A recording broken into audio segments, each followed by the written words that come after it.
Hi Loonies, welcome to As We Speak. This is Luna's monthly podcast, ou en français le balado-diffusion de Luna. Jusqu'à maintenant, on a eu 3 interviews en anglais, mais je vous promets une interview en français dans les mois qui suivent. If you're listening to this for the first time and you're wondering who I am, well, I'm Perret. I'm currently on mat leave, but otherwise I'm a yoga teacher and administrator at Luna, and I'm also a PhD student in mental health research at McGill. The purpose of these interviews was really to have the opportunity to get to know more about the Luna community. And today is the September issue, in which you'll learn more about Carolina Barajas. She's a yoga teacher and administrator at Luna. And today we're going to hear about her academic and her yoga path, as well as her trainings, with some nerdy research talk in between, but not too much, I promise. We hope you enjoy this. From what I understand, you're kind of like me in a way, where you lead a double life. Like you have, we have some some things in common. So tell me about your life aside from yoga, or what you studied, what you were interested in. So I initially studied, I wanted to be an MD. I wanted to go into psychiatry. Mental illness was something that I was always very passionate about. And then in university, I discovered a little bit of the neuroscience world. And then I fell in love with that aspect of it, because I think what initially attracted to me to psychiatry slowly started to become unattractive. There's a bit of a gap between, I don't know, a holistic approach to treating some sort of illness, and just prescribing medication. So I think that I thought about, is this what I really want to do? And then I had a really good teacher, great teacher that I admired, that sort of paved my way into neuroscience. She literally took me under her wing, and it was, I think, probably my 4th year of university, or the 3rd year of university, that I decided to, this is where I sort of want to go. And so on I went. I could still feel that something was missing. And then one day I just decided to go into the yoga studio. I don't really know why. I just decided to go. Surprisingly, it was a hot yoga studio. It was in Bikram, thank God. Where was this? This was in Boston, Massachusetts. Yeah. So it was a studio. I don't know if you heard of Baptiste Yoga. So Baptiste is very similar to Bikram. It has a number of poses. You have beginner, and you have intermediate and advanced series. Right. So it's like set sequences. It's set sequences. Yeah. It's the same script, just he is Baron Baptiste, and the other one is Bikram. Okay. And I think that there's a difference in temperature, if I'm not mistaken. And then I did decide to do the teacher training.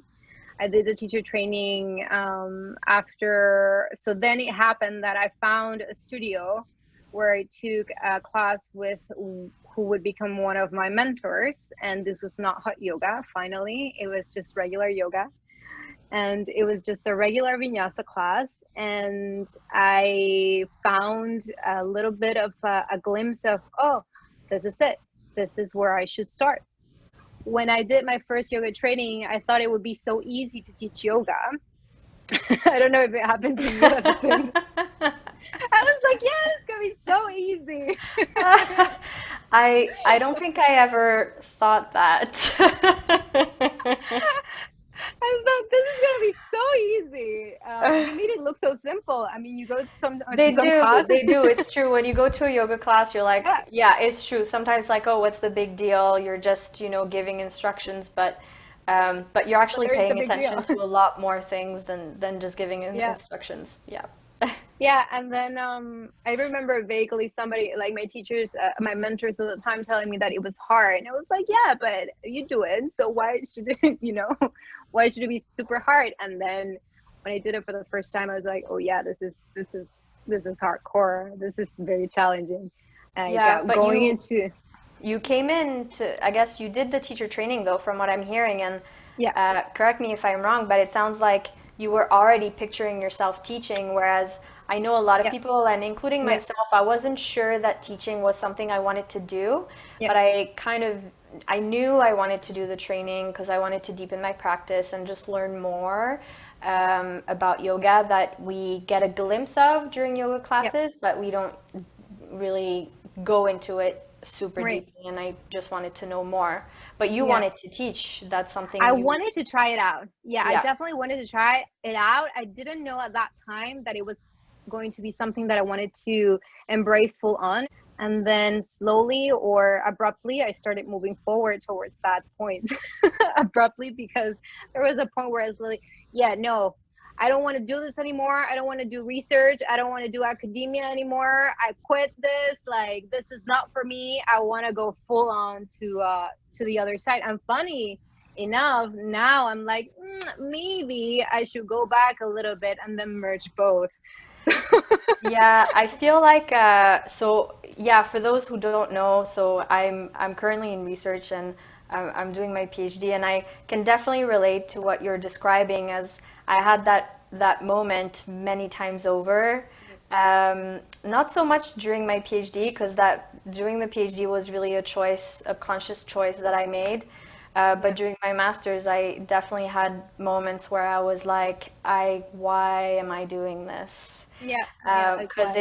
yeah, it's a high pressure. It doesn't seem like it is, but it's a can be a very stressful field to work in. There's a lot of pressure involved, and And I think um, you're always rushing. It's always like rushing. So you're always rushing to fulfill deadlines. It's yeah, always like this rush of like you have to deliver and yeah, you have to answer. It's not like, yeah, oh, it's okay, take it easy. No, it's yeah. just you have to do your work. Yeah, and you have to face a lot of rejections also, whether it Yeah, comes from funding or people reviewing your project yeah. in You're general, like reviewing your papers and things like that. So you have to deal with a lot. Yeah, a and lot there's of like sometimes that you don't agree with a review. You're like, but I don't understand. I did explain this. Like, what is this person telling me? yeah, yeah. Yeah. Yeah, so I And then get that. I've been in that place, so I really understand. I get yeah, that feeling. I get that feeling. Yeah. maybe one day with further education in both realms, yogic and academic, maybe bind them together a little bit more. Um, Yeah, there's definitely ways. I think more and more that's something that I find a struggle in as well is what we say in the yoga world isn't always supported by what is said mhm, in the research world of right. yoga with findings that are not funded by entities that are biased and that are Yeah. looking for specific Results. results. Yeah. Yeah. Or there's also like a big boom in just certain areas of research about yoga, which is more pranayama and meditation. I find very and specific types of meditation and specific types of pranayama and very specific studies like depression, asthma, like very specific niches that I feel like I mean, it's great that there's research already out there, and there's a lot of research. It's not immensely vast like other types of research, but it's out there. But there's other research that is lacking, and it's interesting just for you or for another person. How long have you been teaching for? So I started teaching in 2016. At Okay. first it was every now and then, and Yeah. then in 2017 it was when I started teaching at least twice a week. Okay. And then that slowly built up into a little bit more classes, a little bit more classes, a little bit more classes. And now I teach 4 times a week, sometimes 5 times a week. And you're very conscious about learning too. I mean, it kind of makes sense, you coming from a research and academic background, which is a place where you could just keep learning just all the time, whatever stage you're in your career. I love learning. I love learning so Yeah. much. I promised myself since I started this journey, at least I have to do one big training a year, like a full Oh wow, yeah, blown because that, training. that was my next question. Yeah, because so we met during the advanced teacher training at Luna, Yeah, which was amazing, yeah, which was it done was amazing. earlier this year. Yeah, earlier this year, we just graduated in February, I think. Yeah. I kept thinking because I did the Jivamukti training on February, so I Yeah, so wasn't. that was next on your Yeah, list. That was yeah. yeah. That was the other question. So I Yeah. did the Jivamukti training, and I was doing the Jivamukti training. I was thinking all the time, if it hadn't been for that training, I wouldn't have been prepared to take this training head on as I did. Yeah. Because it's To intense. like The Jivamukti training the is Jivamukti training, it's the most challenging thing that I've ever done, and I've done challenging stuff yeah. and not other some challenge. I mean, I've done a bit of everything, but that was the thing that I'm most proud of. Well, I guess Not to even give an like example, just graduating the fact that it's like a month yeah, uh, a of month every intense. day, Yeah, whether every day. yeah, you do all the I things woke every up. day. I woke up at 5:30 every day, and I went to bed at 11 p.m., 11:30 Yeah. when I was unlucky. And all the time, it was just a schedule that you had to fulfill. At some point, I think I was talking to my beautiful partner, my wonderful partner on the phone, and I was like, either I shower or I talk to you. So I don't know. I'm lost at the moment what to do because you don't have time. Wow. Yeah, Because there's really no yeah, time. Yeah, there's I really think no time to like breathe. yeah. And there's so much just so much rainfall of information, I think, that to give you an idea, 80% of the people that were there, 100% of the people were wonderful, blessed souls, everybody. The whole training was just like a beautiful experience. But 80% of the people that were there were already teachers. They were already either they had done some form of 200-hour, 300-hour, or 75-hour, or they were already teaching at a studio. They already had something. Yeah, and I guess you don't have to have an experience. I think you can take it, as you said, Yeah, that was 80%, so the other yeah. 20% weren't The other necessarily 20% were yoga teachers, yeah. they came in from like from 0%, and I think that some of them, everyone was very overwhelmed at times. But definitely because you are thrown right away into teaching. So right from the get-go you have to teach, and if you haven't taught a class or 10 minutes in your life, that's quite nerve-wracking. I mean, I remember my first training and the first time I had to teach with my mentors, because they examine you. I was very excited for people who had never taught before, and then they just came out with a great voice and a great presence and a great ability to teach. And for others that we were already teachers before, it refined our ability to teach. It refined our ability to study the practice, and it was just an incredible experience. Your soul, it just comes out with this huge flame that you don't understand. And it's funny because while you're there, you keep thinking of all the things that you have to do, and everybody keeps telling you, be in the moment, enjoy it, just like have fun. And now, looking back, I miss it so much that even with the snakes on my porch, I would go back in a heartbeat. In a Yeah, heartbeat. because you haven't said, but this was in India. This was in India. Yeah, the Jivamukti journey was in India. And we lived among, bless the soul of Swami Radhanath, who is the the founder of Govardhan Eco Village.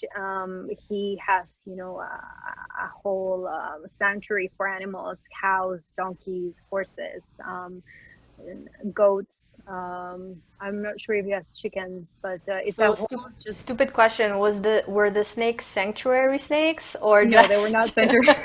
But according to the caretakers, because the snake was very big and very thick, it was not poisonous. So Oh, it was probably one of those that wraps around their prey or something like a python yeah, or just like yeah, like a python. But they were like so chill about it. They were like, yeah, but don't worry because it's big and it's super thick, so it's okay. You okay? If it were small and tiny, be careful. It's huge. It's a big snake, but don't worry. Yeah. So I think I confronted every single fear that I had every day in that training because I have a huge phobia of snakes as well, a huge phobia of Oh snakes. my goodness. So, Wow. So this was quite the place for you to oh, be. yeah, it was a place for me to be. And yeah, it was fun because on our tents, we stay at tents, and every day there was either a frog or some like a weird Some kind of insect that I animal. have never seen in my life before. And yeah, so it was quite intense. And but it was one of the greatest experiences of my life. I think that looking back at it, I was so fortunate. And if anyone is ever thinking of doing a Jivamukti teacher training, um, I mean, it was to me, it's the thing that I'm most proud of anything that I've done in my life so far. Do you integrate some kind of Jiva Mukti I inspired think that elements into the yes, flow I too? think Because it's a flow too. definitely. So definitely, since my Jivamuchi training, every single sequence that I made, most of my sequence have been inspired from the Jivamukti, and it's just because it became a part of me. It's something that just forms a piece of the puzzle of who I am, and it's something I cannot sort of separate anymore. And it's also something I think that every class should have. Every class should have a little bit of this, a little bit of that, a little bit of this, more, and a little bit more of that. And it should be this beautiful blend, I think, for people. You have to offer all kind of, I guess, spices. Yeah. If you could choose or say three things that you try to integrate into your class, or three things that kind of sum up your classes, what would they be? It could be like a um, word, a feeling, something more technical, anything at all, anything that goes through your mind. so I think that they're spicy. I'm Mexican, so I think spicy is definitely it definitely comes to my mind, like picante.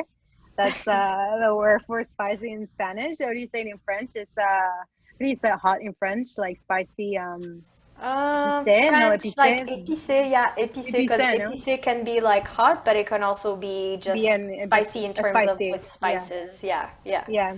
Definitely spicy. Definitely I think it's playful. I think that expect the unexpected, I think.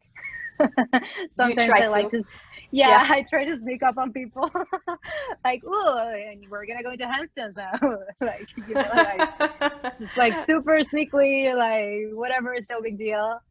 And the last one I think would be maybe heart. I like to no, actually no. The last one would be pause. A pause, a pause of just of your day. I like to take pauses during the class as well. So I think that that's a form. The breath is linked to your nervous system. So I think just taking a cycle of breath as a pause and acknowledging that is it's at the core of my class. Awesome. Yeah, so I think that and I would say heart as well because I give my heart. I give my heart. Okay, I'll accept four things. It works. I wanted to ask you if there was something that you wanted to tell loonies, I like to call them, so people that practice at Luna or that go to Luna. Yeah. But you had already kind of, yeah, gone into you know, I guess advising people of like taking different classes and going to different classes to also have different teachers and things like that. But was there anything else that you would want to say? Yeah, sure. I have so much to say, so no, but I think sometimes um, it's important that you tune in into the silence that comes in during practice, because you begin to pay attention to a lot of things. You begin to pay attention to, oh, my knee hurts if I do this, or oh, my hip hurts when I do this. And, listen to that wisdom of that silence. We're all different planets, we're all different Earths, basically. The same downward facing dog that I do doesn't look the same downward facing dog as you do, or as every single person. And it's okay to modify. There's no you're a lesser student or a more advanced student and you modify. There's sometimes that I just, because I've, in that sense, I've began to listen more internally what's going on. There's sometimes where I don't go for that deeper twist, but I stay, in the most comfortable chill twist, because I understand that's what I need. And sometimes when you have an injury, you take care of your injuries and you use props, and you don't, it doesn't make you, there's no yoga police or Francis that's going to come with like a woo, like, The yoga no, police, I like that. Hey, stop modifying. stop modifying, you know.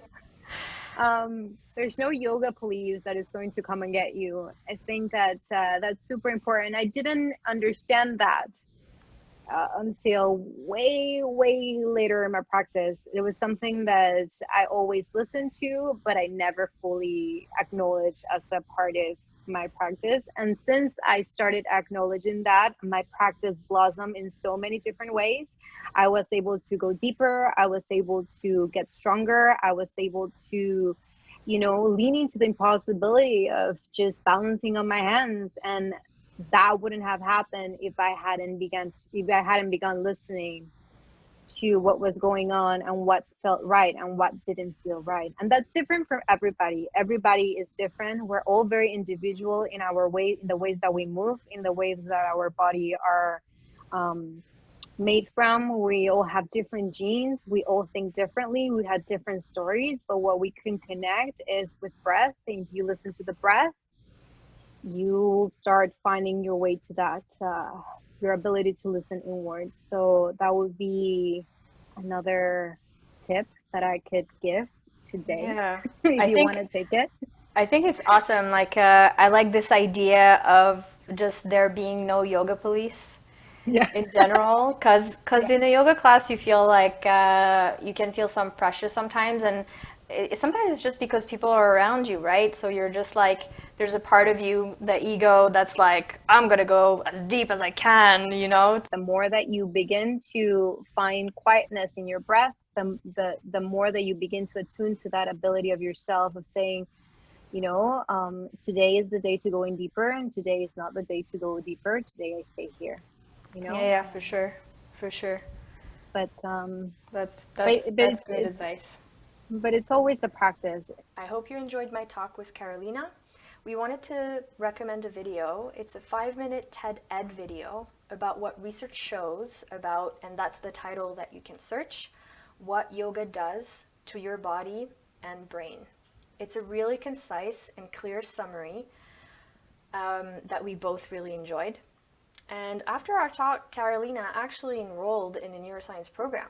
You can check her out through her website, for example, carolinabarajas.com. And as always, don't hesitate to comment and reach out either through Luna or email me directly at leapere@hotmail.com or through my Instagram, which is LEA_CLADIE.